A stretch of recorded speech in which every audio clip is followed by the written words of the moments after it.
Bueno, buenas noches a todos. Estamos aquí en otra sesión de Entérate con Proyecta. La noche del día de hoy nos acompaña la doctora María José Pardo, quien es la directora de Reorganiza tus Finanzas, una empresa muy prestigiosa y reconocida en temas de insolvencia de persona natural. Entonces, para mí es muy grato, doctora María José, saludarla y tenerla aquí en este espacio. Muchas gracias por aceptar nuestra invitación el día de hoy. Buenas noches, doctora Adriana. Pues para todas las personas que nos ven, es un gusto para mí estar en este espacio, espacios pues que claramente lo que buscan es informar de manera muy juiciosa a las personas y a toda la comunidad pues que nos dedicamos de lleno a adelantar procesos de insolvencia económica acá en Colombia. Listo, Doc. Esto, bueno, antes de que entremos en materia, que es el efecto suspensivo que tiene el procedimiento de insolvencia en los procesos judiciales, ya vemos si todos, cuáles y de qué manera. Estábamos ahorita, antes de que iniciara la grabación, revisando este tema de luces y bueno, todos estos asuntos, y estábamos hablando de una situación que yo siempre le digo a mis clientes cuando están en asesoría y que obedece un poquito a la razón de por qué el trámite de insolvencia, y es que finalmente la vida es dinámica y en ese dinamismo de la vida, pues las cosas van cambiando. Entonces, estábamos diciendo, hombre, me decía la doctora María José, hace mucho tiempo tú te dedicabas a ser operadora y ahora qué emoción que estás acá de colega como asesora, asesorando y pues acompañándolos de una forma más directa a los deudores. Y es que nosotras nos conocemos hace mucho tiempo ya, de hecho nos conocimos en un aula de clase y me emociona mucho que de alguna manera hayamos tomado la decisión de dedicarnos a esto y que ahora seamos, digamos, pues colegas que lo hacen de manera igualitaria, o sea que tenemos como la misma misión y el mismo Estamos, propósito. estamos en el mismo bando, en el mismo Estamos bando. ahora sí en el mismo bando. Ahora sí no nos guardamos de los comentarios. Ahora sí, sin censura. Sin Sin censura, sí. censura. Bueno, mi doc, este podcast es muy especial y yo creo que es muy importante para las personas que se conectan y que nos ven, porque, hombre, cuando yo no sé si a ti te pase, pero cuando yo asesoro a las personas, ellos son tan incrédulos que a través de un procedimiento legal se pueda llegar a generar la posibilidad de suspender un proceso judicial, un proceso ejecutivo, en donde básicamente ya, por ejemplo, puede haber incluso una fecha para un remate establecido. Entonces, la gente no cree eso y cree que es como que de alguna manera las firmas que asesoramos vendemos eso como algo nuestro, pero hay que dar claridad que eso lo logramos nosotros, pero gracias a que la ley lo establece. O sea, eso no es una situación que nos podamos echar todo ese resultado de esa gestión, sino que realmente es un efecto legal del trámite de insolvencia y como digamos tenemos que ser muy rigurosos en la información que damos, es importante precisar que esos efectos están consagrados en el artículo 545 del Código General del Proceso, que eso realmente pasa, y es que eso realmente pasa. O sea, digamos, yo decíamos, hombre, yo me dedico a esto hace muchísimos años, aunque no parezca que tuviera tantos, pero hace muchísimos años me dedico a la insolvencia, casi que la mitad de mi vida se la he dedicado a la insolvencia de persona natural, pero yo nunca he visto en mi trayectoria que no se suspenda. Mentira, una sola vez. Una sola vez he visto que no me han suspendido un proceso y bueno, ya hablamos un poquito de ese caso. Sí, Pero sí. sí, Doc, tú dices algo súper importante. Precisamente lo vivía el día de ayer y pues siempre que me invitan como a estos espacios de difusión del proceso, de un poco de explicación desde la perspectiva de, del abogado del deudor, y es que cuando entramos a dar este tipo de información, lo primero, o hay espacios de preguntas y de intervenciones, ¿esto realmente existe? Y la gente responde como, esto lo tiene que conocer mucha gente porque yo no sabía que esto existía en Colombia, yo no sabía que esa ley traía tantos beneficios, yo no sabía que dentro de los beneficios estaba la suspensión pues de ciertos procesos, ya que vamos a tocar puntualmente más adelante, pero yo creo que la responsabilidad que tenemos los abogados o los profesionales que nos dedicamos a estar de este lado del proceso en los trámites de insolvencia, ya sea de empresa, comerciante o no comerciante, es no solamente hacer un ejercicio muy juicioso, académico, sino la responsabilidad de información y de ejecución de este proceso. Más en un país tan volátil y tan variable y tan inestable como lo es pues nuestro amado país Colombia. Sí, es bello, es hermoso, pero tampoco hay que desconocer la realidad de la mayoría de los colombianos. Estamos en un entorno que es supremamente cambiable, en el que hoy alguien tiene trabajo, mañana no. Hoy alguien, independientemente que desarrolle su trabajo como empresa o como comerciante, mañana podría no hacerlo. Incluso ayer en asesoría atendimos a alguien que nos decía, yo facturaba tantos millones de pesos, era comerciante, me iba súper bien y de un momento a otro salió una ley que modificó el producto con el que yo comercializaba y tengo acá 200 millones de pesos en producto que no puedo comercializar porque ahora no es legal hacerlo. Entonces, hey, el trámite de insolvencia, Tacho, y ahí habría una situación incluso para explorar y es si, como no tengo la posibilidad legal de hacer la comercialización y hay un cese de esa actividad, tendría que revisarse si a la fecha, digamos, sigue teniendo ese cumplimiento de condición de comerciante o si en ese momento lo perdió y entonces, hombre, ¿cuál sería esa administración de justicia? ¿Cuál es ese procedimiento por el que yo me puedo, digamos, también renegociar mis deudas? Si eventualmente tendría que revisarse, ojo, digo, tendría que revisarse la condición específica, pero podría plantearse que pudiera ser por 1564, porque lo que me hace comerciante es el desarrollo de esa actividad mercantil de manera exacto, profesional, todo lo que ya sabemos. Si ya habitual. perdí esa condición, entonces, bueno, ¿qué pasaría entonces ahí conmigo?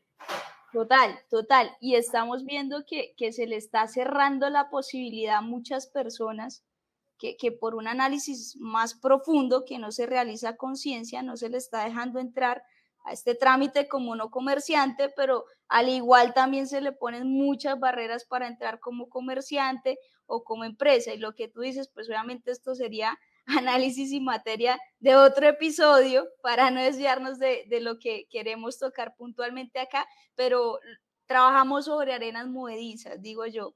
Acá estamos los que nos dedicamos a esto, pues peleando por dignificar. Yo creo que el trámite de insolvencia de persona natural no comerciante es la dignificación del deudor y el restablecimiento de sus derechos y su reactivación económica ante la sociedad de una manera transparente, ética y, e integral. Ese es el trámite de insolvencia económica, es el trámite pues al que nosotros nos dedicamos y nos gusta pues hablar, nos apasiona porque es una de las áreas del derecho donde tú realmente puedes ver el impacto positivo en la vida de una persona en muy poco tiempo. Es muy bonito recibir a una persona en tu oficina cargada emocionalmente, físicamente, enferma, con depresión, sin poder dormir, y que después de la primera audiencia, que ella sienta que puede expresarse en igualdad de condiciones con sus acreedores, pues tú veas cómo cambia el rostro de una persona, cómo cambia su mentalidad y cómo cambia también ese sentido de pertenencia de que sí soy capaz de volver a salir adelante. Precisamente, ¿por qué? Porque esta ley plantea, pues dentro de sus muchos beneficios, los que tú mencionabas, y ya propiamente la suspensión de algunos procesos que cursan en contra del deudor. Así es. Y entonces decimos, ojo, esto no es caprichoso, o sea, esto es legal, esto no es inventado, esto es legal. Ustedes me perdonan la insistencia, pero es que no es que el operador lo decidió, no es que María José como asesora lo decidió, no es que Adriana quiere que, es que la ley, y no cualquier ley, para mí una de las leyes más importantes, que es el Código General del Proceso, lo establece así. Pero tiene una razón de ser, ¿no? Y es que finalmente, hombre, yo tendría que congelar todo lo que se refiere a mis deudas porque tengo que empezar a negociarlas. Y para poder empezar a negociarlas, pues tengo que definir qué es lo que tengo, porque finalmente mi patrimonio es garantía general de mis acreedores, de todos completos, más allá de las garantías que se hayan presentado específicamente para un crédito u otro, es los bienes que hacen parte de mi patrimonio, pues son garantía general para todos mis acreedores. Entonces, hay un interés no solo del deudor, sino también de los otros acreedores a los que se les debe dinero. Y es que ese deudor está buscando la manera, como lo decía la doctora María José, de una forma integral normalizar su situación financiera ante la sociedad. Entonces hay que congelar esos procesos judiciales en su intención que tienen, que es ejecutar al deudor para lograr el pago de esos créditos. Hay que dejarlo congeladito, mientras nosotros acá nos ponemos de acuerdo, los deudores y los acreedores, en qué es lo que se tiene, qué es lo que se debe y con lo que se tiene, cómo se atiende eso que se debe. Entonces, eso tiene una razón de ser y es que si continuara adelante la ejecución y si no también, digamos, de alguna manera cesáramos los pagos a los acreedores, pues la dinámica no permitiría que se diera el espíritu de la negociación misma, porque tenemos que dejar cosas definidas y congeladas para que eso pueda ser posible. Si no, eso sería, mejor dicho, un sancocho y no lo podríamos llegar a hacer. Entonces, eso tiene una razón de ser de por qué esa suspensión. Ahí yo creo que es importante también precisar que esa suspensión se da siempre que el proceso judicial esté vigente, en la etapa en la que se encuentre. Entonces, tendríamos que determinar cuándo se termina un proceso ejecutivo de restitución de bien inmueble arrendado o de cobro coactivo, que son los tres que podemos hacer. ¿Cuándo es que se entiende finalizado ese proceso? Y lo digo particularmente porque ahorita que estábamos adelantando el chisme de que nunca había pasado, pero pasó, me pasó a mí. Yo no conozco a nadie más que le haya pasado porque llamé a todos mis colegas, entre esa desesperada la doctora María José, y realmente era como, oye, nunca me había pasado. Y como operadora que conocí un montón de trámites en un montón de ciudades, nunca me había pasado. Bueno, me pasó. Fue por allá que no vamos a decir dónde era, pero me pasó. O sea, realmente pasó. Y yo entiendo por qué es. Yo creo que es un poquito también eh, el desconocimiento quizás de los efectos. Tocaba recordarle al juez, hombre, por favor, no va a recordar este artículo 545 para que usted lo tenga presente. Entonces, sí, o sea, básicamente es en la etapa en la que se encuentre. Si el proceso judicial tiene fecha de remate, y aquí voy a hacer pues mucho énfasis, es, si tiene fecha de remate, pero el bien no se ha rematado, ese proceso no ha terminado y en consecuencia ese proceso, por el mandato que nos establece el 545, debería encontrarse suspendido, a pesar de tener fecha de remate. ¿Por qué? Porque la intención o la finalidad de un proceso ejecutivo es ejecutar al deudor para que con esa ejecución, la ejecución se entenderá cuando se finalice el remate, el deudor pague el crédito que se está persiguiendo o que se está intentando pues, generar el recaudo del pago. Pero si no se ha hecho eso y no ha pasado, digamos, esa titularidad que tiene el deudor a otra persona y con eso no se ha generado el pago, pues todavía no ha finalizado el proceso porque esa es la finalidad del proceso ejecutivo.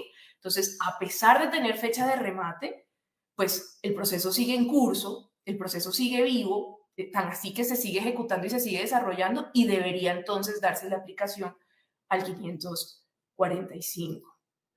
Sí, así es, Doc. Hablamos de un proceso que aunque parezca mentira, porque cuando la persona pues viene de toda esta situación, no le cree cuando uno le cuenta cómo funciona, pero hablamos de un proceso 100% legal, que es la Ley 1564 del 2012, a partir del artículo 531 al 576.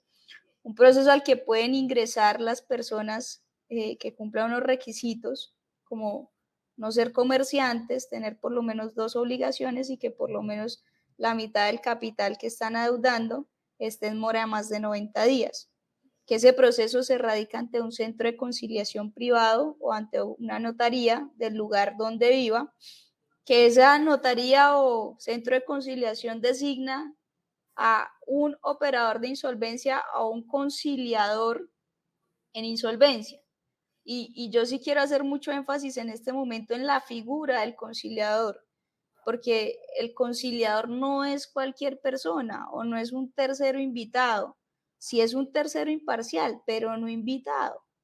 Es una persona que tiene unos poderes jurisdiccionales, los mismos poderes que tiene un juez de la República transitoriamente, mientras está actuando dentro del proceso, el operador de insolvencia tiene las facultades de un juez de la República, que precisamente a través de esas facultades es que se materializan esos beneficios iniciales, esos efectos iniciales del proceso de insolvencia económica. Entonces la persona radica su solicitud, viene muy juiciosamente el operador de insolvencia, que son así de juiciosos como la doctora Adriana, muy conocedores del tema, revisan esa solicitud y si está acorde a los requisitos que exige la ley, pues le da trámite a través de un documento que se llama auto de admisión de insolvencia. Y es a partir de ahí que el deudor va a ver unos efectos positivos en su economía, en su vida, en su familia. ¿Por qué? Porque esos efectos son suspensión de procesos ejecutivos de cobro coactivo y restitución de bienes por mora en el pago de los cánones, suspensión pues de cobros, que no lo trae taxativamente la ley, pero debería empezarse a hablar de este tema, reconexión de servicios públicos domiciliarios, prohibición de que se adelanten nuevos procesos ejecutivos de cobro coactivo, restitución de bienes y la suspensión de los descuentos de embargos y libranzas, que embargos va muy ligado al tema de los procesos ejecutivos que vamos a hablar ahora. Las libranzas pues ya son un desarrollo jurisprudencial y dogmático de esta ley.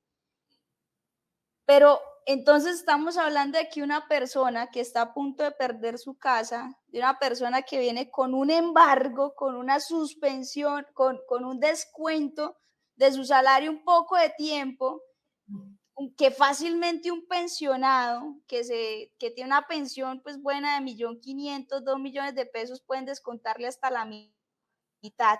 Entonces imagínate tú un pensionado que ya no puede trabajar, que tiene 2 millones de pensión, pero le descuentan 1 millón de pesos. Entonces la persona tiene que aprender a vivir con 1 millón de pesos. ¿Y qué hace? Pues acudir al gota a gota, acudir al crédito informal, acudir pues obviamente a otros sistemas de financiación que nada benefician a la persona. Pero entonces imagínate a esa persona que ya dice, pues pucha, me toca morirme así.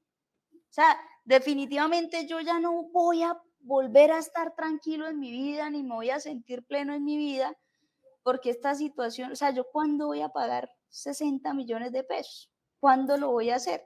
Y aquí es importante hablar un poquito del efecto de bola de nieve que tienen los intereses. Y es que, digamos que si a mí me es difícil pagar un mes de intereses, pues me va a ser más difícil. O sea, cada día que pasa, mientras estoy consiguiendo ese dinero para pagar los intereses, pues un día que se va sumando y eso se va volviendo una cosa que va subiendo y va subiendo y va subiendo, que en algún momento ya se vuelve imposible. O sea, ya en algún momento esa persona no tiene posibilidad, ni siquiera a través de estos malos mecanismos eh, de obtención de recursos, como hablamos de la financiación a través del gota a gota, con todo lo peligroso que eso puede llegar a resultar en algunos casos, ni siquiera de esta manera pueden llegar incluso a tener una posibilidad de estar cerca de, digamos, darle culminación a esa generación acelerada que se da con el tema de los intereses. Es impresionante. Doc, aquí en nuestro público, que está conectado, muy juicioso, muy participativo, te quiere hacer una pregunta y nos dice básicamente que cómo se maneja la suspensión de la diligencia de la restitución del inmueble de un contrato de leasing, aun cuando ese proceso de restitución ya tiene sentencia. Ok. ¿Sí? Ya nos adentraron en materia. Me habla Seguramente esto lo hizo cambiando de lo algún que colega. vinimos. Seguramente eso lo preguntó algún colega que se dedica a este tema y bueno, Indiscutiblemente ellos tienen un ante buen esto, nivel. ahí me estás escuchando, creo que Perfecto, te estoy escuchando perfecto. sí me estás escuchando. Sí, Hola, aquí te hola, veo y te hola. escucho perfectamente.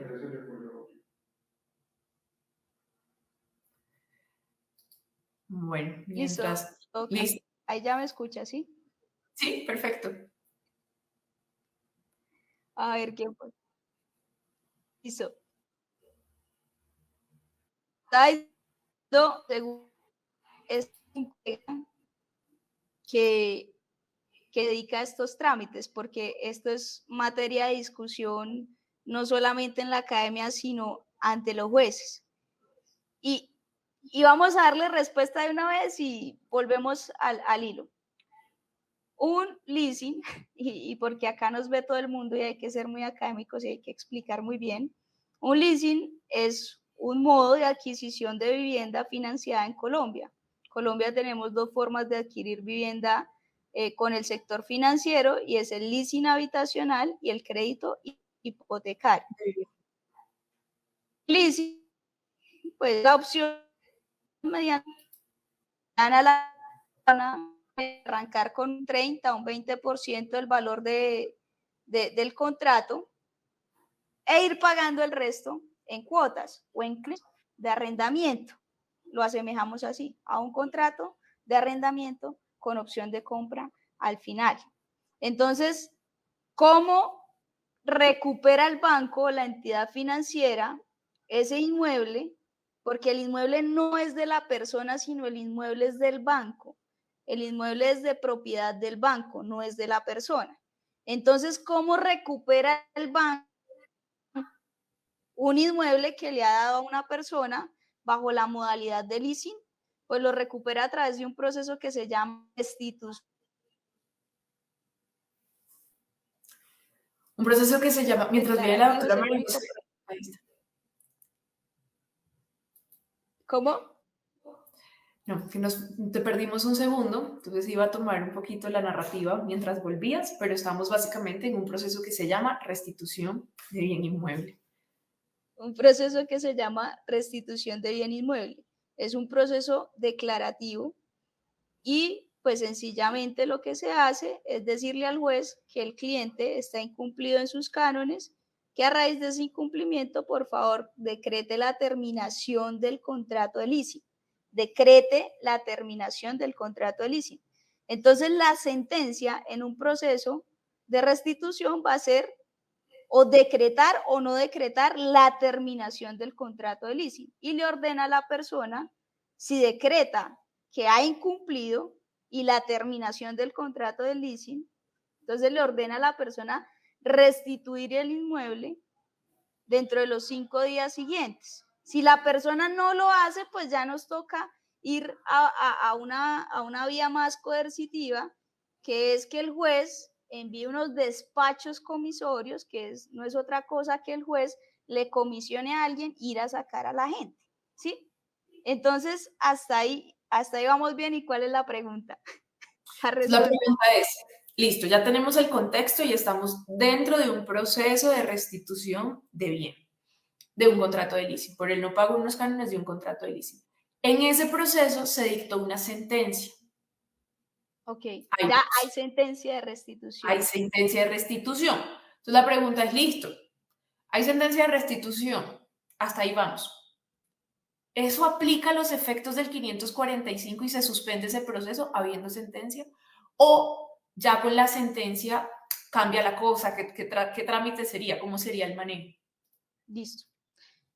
Acá hay dos posturas, ¿sí? Voy a dar, obviamente, mi apreciación personal, pero en la academia y en la práctica hay dos posturas, tanto por parte de los jueces como por parte, pues, de los litigantes que se dedican a eso. La primera es, si hay sentencia, si ya hay sentencia ejecutoriada de restitución del inmueble, determinación del contrato de leasing y restitución del inmueble, no hay nada que hacer, porque ya, dime, Porque entonces antes estábamos diciendo, y es que todo tiene concordancia, y antes estábamos diciendo, si un proceso está en curso, hombre, me aplica el efecto del 545 porque ese proceso no ha terminado. Entonces hay que responder una pregunta y es, ¿cuándo termina un proceso?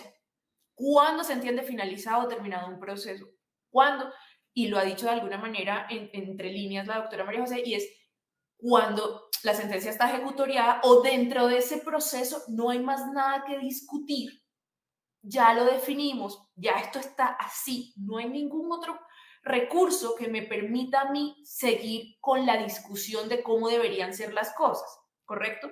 Si ya no hay más recursos que mi abogado pueda presentar por mí para que se revisen cosas, para que se decidan cosas, pues ya se entiende que esa sentencia está ejecutoriada y con esa sentencia ejecutoriada ha concluido la discusión y en consecuencia ha terminado el proceso. Entonces, como terminó el proceso, pues no hay un proceso que suspender porque ese procesito ya se murió, ¿sí? Por decirlo así. Pero si el procesito está en coma, no mentira, pero si el procesito va ahí, o sea, el procesito va ahí, sigue vivo, pues sigue vivo, entonces lo puedo suspender.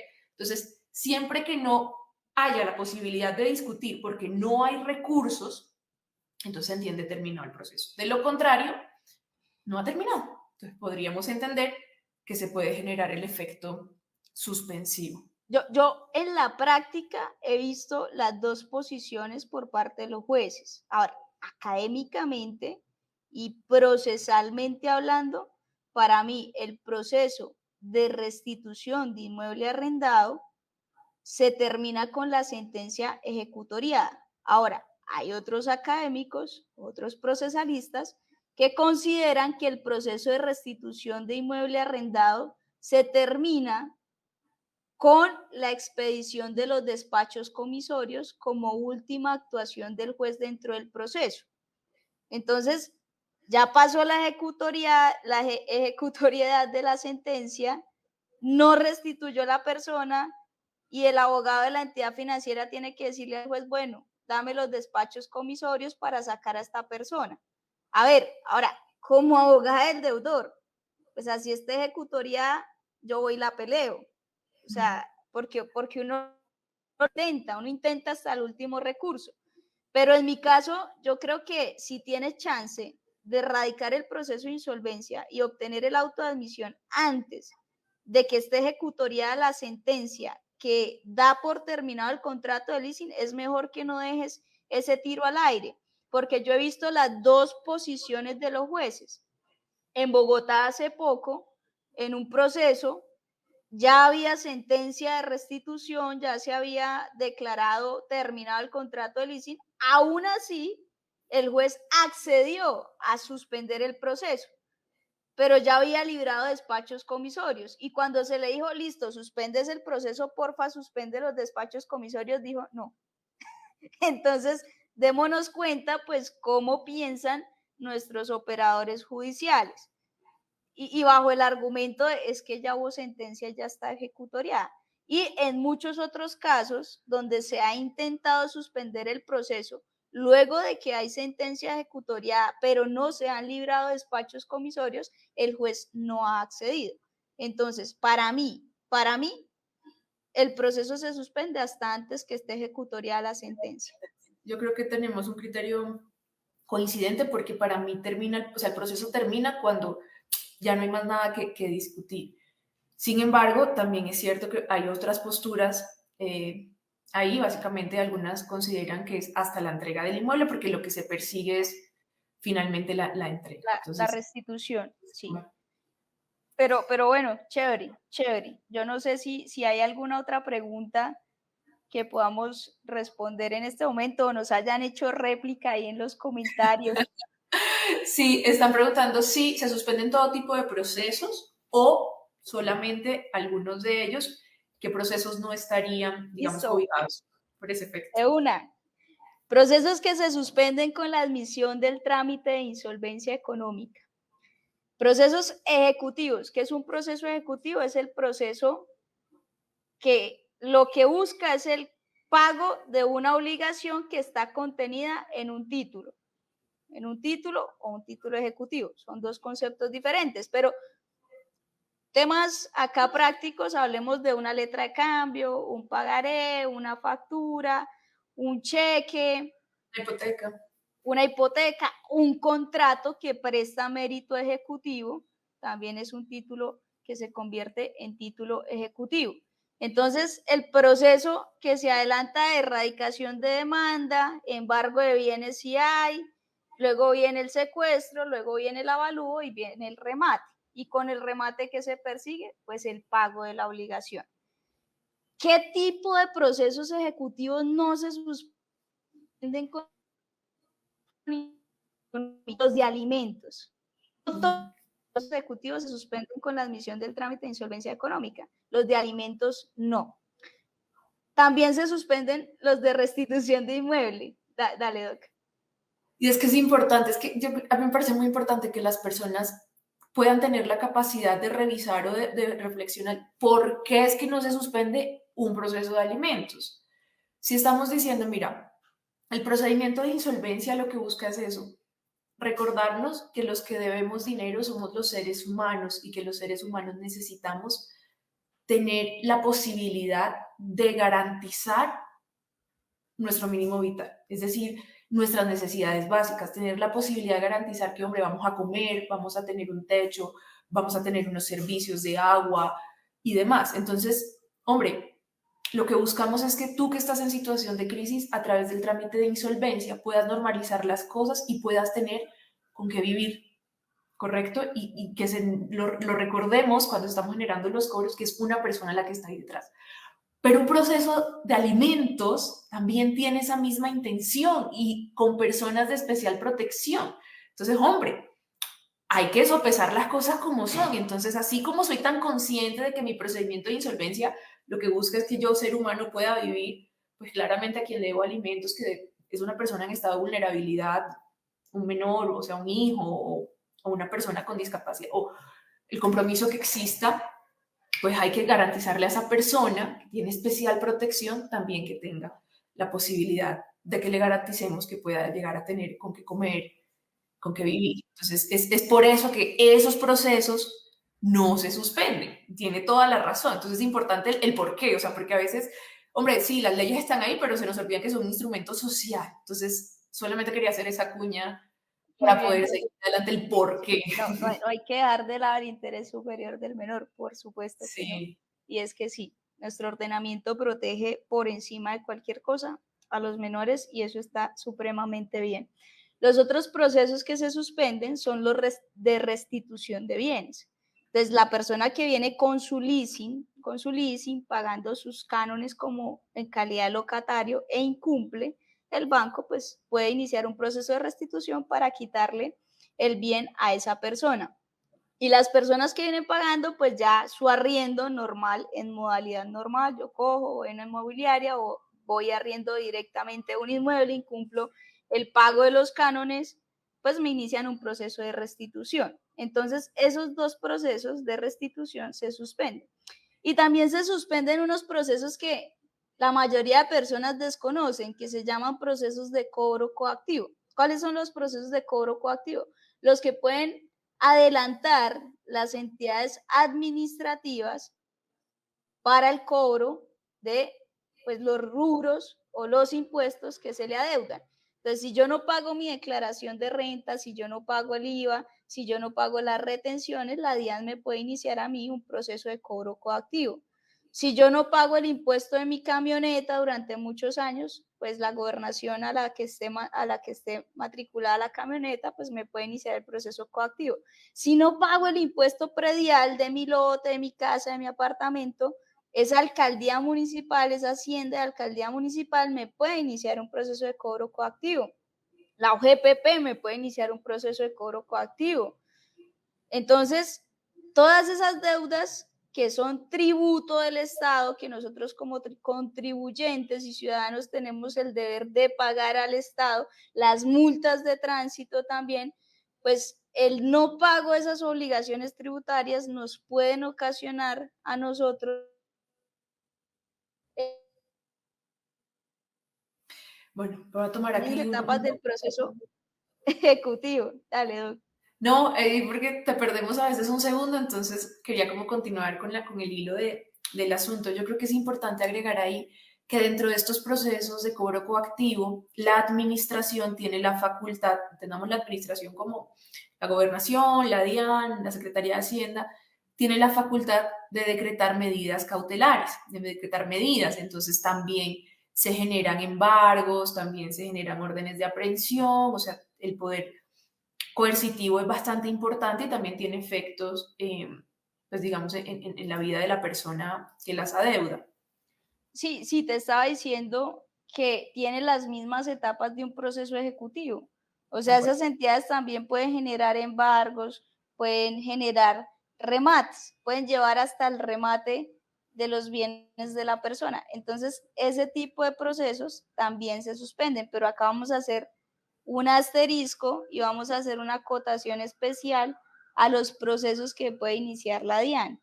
La DIAN tiene dos tipos de facultades en cuanto a la iniciación de procesos, o más bien, nosotros estamos expuestos como contribuyentes a que si incumplimos ciertas obligaciones con la DIAN, ella pueda tomar dos vías de acción. La primera es administrativamente iniciarnos un proceso coactivo. Entonces, no pagué el IVA, no pagué la retención, no pagué la declaración, pues vienen todo y me lo cobran en un coactivo. Pero ojo, mucho ojo, si yo no pago la retención y no pago el IVA, aparte de que me pueden iniciar un proceso de cobro coactivo, la DIAN puede iniciar un proceso penal por omisión de agente retenedor, así se llama el tipo penal, omisión de agente retenedor, que obviamente al ser proceso penal, pues puede derivar en temas de privación de la libertad.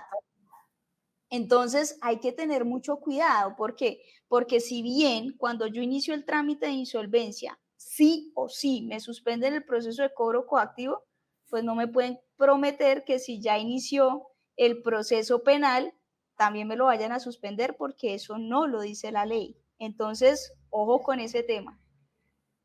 Pero ahí sería importante decir, si yo logro generar el acuerdo de pago, Pues es resultado, que tú ya hablas del resultado, no del efecto. Lo que yo quiero dejar por sí, sentado en este espacio, y es que a mí me han llegado muchas consultas de ese tipo, ven, yo hice insolvencia, pero me siguieron el proceso penal, no me lo suspendieron. Y a mí me dijeron que el proceso de insolvencia también me suspendía el proceso penal. No, eso no es cierto. no, no es cierto, Pero no lo dice. Eso es absolutamente claro y digamos que como colegas, como abogados, tenemos la bandera, o sea, la camiseta puesta por la insolvencia, pues las cosas deben ser en su justa proporción y las expectativas tienen que ser las que la ley establece, los efectos que la ley establece, nada que nosotros podamos considerar que es así porque finalmente hay un riesgo y es no tomamos la decisión nosotros y digamos que esa persona eventualmente pues podría estar tomando unas decisiones que no estarían tan conscientes. Hay que ser claros en eso, pero si el caso no es que ya me iniciaron el proceso penal, pero logré el acuerdo de pago, pues ahí ya no habría la conducta porque estaría generando los pagos. Entonces, insolvéntate. Si tienes deudas de IVA y retenciones, insolvéntate. Ahí la cuña contáctanos. publicitaria, contáctanos. Sí. Entonces eso es importante decirlo. Son solo tres tipos de procesos los que se suspenden. Ahora, si nos queremos meter ya acá a que nos bombardeen de preguntas y nos están viendo colegas, hablemos de garantías mobiliarias. Hablemos de garantías mobiliarias. No, mentiras. El tema de garantías mobiliarias es un tema, Sí merece Dios, demasiado tiempo, de, sí. de mucho debate, de verdad, de mucha altura académica y práctica para entrar a hablar de esto, pero yo sí quiero aprovechar este espacio para decir algo. Y es que sí, fenomenal. Nuestro sistema de prelación de créditos tenía que ser reformado hacía rato, eso se estaba buscando, pero el espíritu, ojo, el espíritu de la ley de garantías mobiliarias, que lo que hace es proteger al acreedor, era Es la muy baja en las tasas de intereses para los usuarios financieros. ¿Por qué? Porque ante menos riesgo por parte de la entidad financiera, pues tiene que prestar a más baja tasa de interés. ¿Se está cumpliendo o qué estamos viendo en nuestro eso, ordenamiento? eso por un lado, y por otro lado yo también creo que el propósito, ya no hablemos del espíritu, hablemos del propósito. Yo creo que el propósito finalmente es una ejecución del deudor, o sea, también es un proceso pues, de ejecución, o sea, lo que se busca es el cobro de un crédito como una garantía que se tiene. Pero bueno, como lo dijimos, eso es demasiado, demasiado tema que tendríamos que abordar. Lo que Después, podemos hacer, después de 2 copas de vino, ya, ahora sí entramos a hablar de garantías propiamente. Pero, ¿sabes, Doc? Sí sería muy chévere, sí sería muy chévere en este espacio invitar a unos colegas, poder hacer quizás hasta un simposio, por ejemplo, temas de garantías mobiliarias y todo lo que está pasando en los procesos de liquidación patrimonial, que es bueno, otro escenario supremamente desconocido para las personas que están incursionando, incluso salen todos los días cosas nuevas que uno dice, pues madre, ¿qué pasó acá? Pero sí sería súper interesante ese tema para tocarlo en este formato. dejamos el compromiso público y ya coordinamos cómo lo hacemos y lo hacemos, claro que sí. Porque de hecho es uno de los temas más álgidos que se están dando ahorita, entonces tenemos ese compromiso, Doc. Ya para dar cierre, aquí hay una pregunta muy importante y es, si el juez hace caso omiso de tener que suspender el proceso, ¿tendría algún tipo de responsabilidad personal? ¿Y qué alcance o qué facultades de qué puede echar mano el operador de insolvencia para que también pues, su orden de suspensión por una orden legal se dé? Se Choque de podría tener. trenes, ¿no? Choque de trenes. No, mentiras. A ver, como yo lo dije, la materialización de los efectos del proceso de insolvencia se da por las facultades jurisdiccionales transitorias que tiene el conciliador dentro del proceso de insolvencia o el operador de insolvencia. Si un operador de insolvencia basado en el Código General del Proceso, artículo 545, que es un mandato legal porque es lo que estipula un proceso especial dentro del código, que si una persona es admitida al trámite debe suspender el proceso ejecutivo. Y acá aprovecho, ¿hasta dónde se suspende el proceso ejecutivo? Pues hasta que está ejecutoriada la adjudicación o el remate. Hasta que está ejecutoriada la adjudicación o el remate. Hasta ahí se suspende. Si pueden hacerlo antes, pues mucho mejor, pero en criterios procesales se suspende hasta que esté ejecutoriada ya sea la adjudicación, porque optó por eso el acreedor, o el remate. Entonces, ¿qué sucede? El operador le envía la orden al juzgado, porque es que es una orden, no es una solicitud, es una orden. Pero aquí yo creo que es importante dejar también claridad. Es cierto, el artículo 116 de la Constitución Política le da facultades transitorias jurisdiccionales al operador de insolvencia por ser conciliador. Vayan y hagan la búsqueda porque es así. Pero adicional a eso es un efecto legal, o sea, es que no es que el operador a discreción genera la orden de suspensión en unos procesos y otros, no, es que la misma ley está diciendo que desde la admisión el efecto es la suspensión del trámite. Entonces, realmente no solamente el juez que se aparta de la decisión o de esa orden que da el operador de generar la suspensión, pues está desacatando, digamos, una orden importante, sino que adicionalmente, pues está actuando por fuera del ámbito legal, o sea, tendría que revisarse si su conducta eventualmente podría tener una tipificación penal. Exactamente, y ahí vamos. A ver, el juez, cuando está actuando, pues es un funcionario y es un operador de justicia. ¿Y cómo responde? Responde penalmente por tipos penales como por ejemplo prevaricato. ¿Sí? Podemos estar revisando si hay un prevaricato.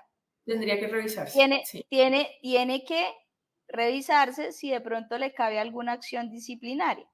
Pero como nosotros somos abogados y pues nuestro principio es el pragmatismo, pues lo primero que yo haría es estar obviamente muy pendiente a la resolución de ese juzgado para cuando suspende el proceso o como sorpresivamente le pasó a alguien, no le suspendió, interponer el recurso de reposición y en subsidio de apelación si cabe, y el de queja, si eventualmente cabe, agotar todo el trámite procesal para no dejar pues desprovista la acción constitucional de la tutela, pero inmediatamente pido la vigilancia administrativa.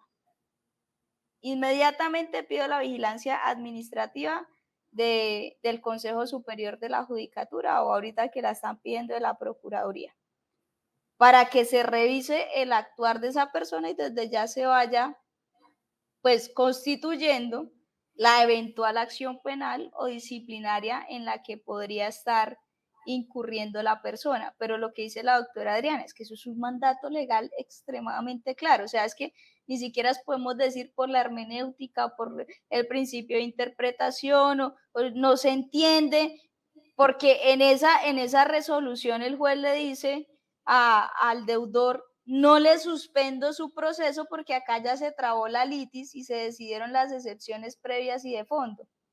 Pues sí, hay un auto que continúa la ejecución, que es la sentencia en el proceso ejecutivo. Pero, ¿y qué? Ya se pagó la obligación, recordemos, pues, ¿cuándo se termina realmente el proceso ejecutivo? Que era lo que decía la doctora Adriana al inicio. Pues con el pago de la obligación, o con la transacción, o con los diferentes mecanismos civiles que trae nuestro código para la terminación, pues, de una obligación. O sea, nos toca a nosotros a veces, pues, ser un poquito fuertes con los operadores judiciales y darles a conocer este proceso, porque es que la verdad es que ni ellos mismos lo conocen. Claro, además porque es un proceso que se desarrolla en gran medida en instancias municipales, o sea, las objeciones y las controversias y la liquidación patrimonial se desarrolla en jueces civiles municipales y ellos son muy buenos, muy acuciosos y ya lo saben llevar bien, aunque haya distinción de criterios, pero ya lo saben. Este particularmente pues fue un juzgado del circuito, entonces entendemos que no está familiarizado con los trámites de insolvencia de persona natural y será excepcionales, pero fue un juzgado del circuito. Y es también importante recalcar que, se los digo, o sea, desde hace muchos años que me dedico a esto, es la única vez que he visto que eso pase. Pero sí, la única vez, y llamé a un montón de colegas y también me no, nunca, o sea, de hecho, estamos súper pendientes a ver qué pasa con el trámite, porque Todos y estamos estamos a desesperados la porque justamente era eso, o sea, era como con la claridad que lo establece la norma y pasó, pero es una excepción que en verdad uno no debería pasar y que no pasa frecuentemente. Es que es tan claro como se dice que no pasa.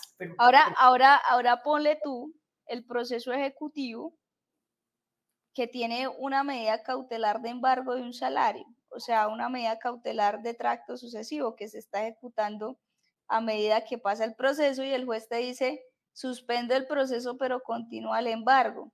O sea, yo esto de verdad, que no es de mi época, porque soy joven, fui criada en la universidad con el Código General del Proceso y no el del Procedimiento Civil, pero yo no he visto como proceso de medidas cautelares. Bueno, el de garantía mobiliaria eventualmente se le podría decir eso, pero un proceso ejecutivo no es proceso ejecutivo cuaderno principal y proceso ejecutivo medidas cautelares. Claro, Es que, ¿qué pasa con el juez que te dice, te suspendo el proceso, pero no suspendo las medidas cautelares? ¿Dónde queda el principio de que la suerte de lo principal sigue de lo accesorio? Y es que no estamos hablando de dos procesos, uno es producto del otro. ¿Tú cómo puedes suspender un proceso y seguir ejecutando las medidas cautelares? así es. Hay mucho, muy apasionante el tema, definitivamente. Sí, Hay, indiscutiblemente. hay bastante de qué hablar, bastante de qué debatir, un espacio de debate quizás en este escenario, pues obviamente por las personas que se dedican 100% sería supremamente sustancioso para, Lo organizamos, claro que sí. para los que están trabajando o haciendo sus pinitos o quieren saber, sienten curiosidad por este proceso.